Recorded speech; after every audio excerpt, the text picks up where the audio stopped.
Hello, we have two basic formulas on how to find the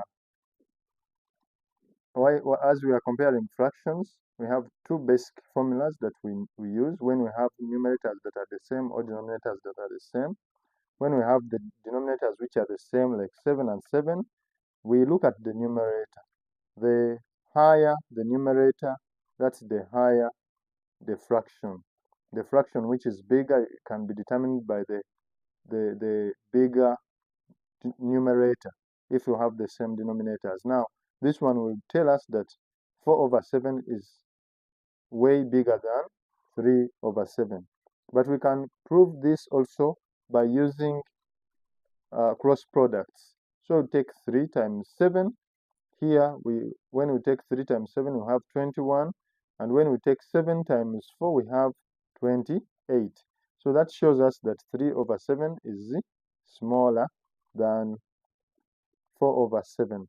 Let's take another example, which is 6 out of 9 and 4 out of 5. Now, on these fractions, we don't have the same denominator or same numerator.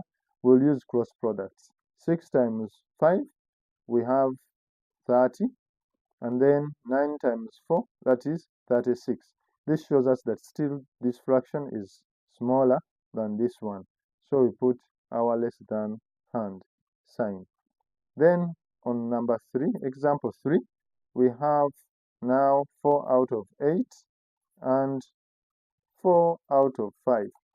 In the basic two principles that govern fractions, when you are comparing same numerators or same denominators, we say that if you have two fractions having the same numerators, we look at the smaller denominator. The fraction with the smaller denominator is the largest fraction. So this fraction will be the largest, but we can prove it with cross products. 4 times 5, that is 20, and then 8 times 4, that is 32.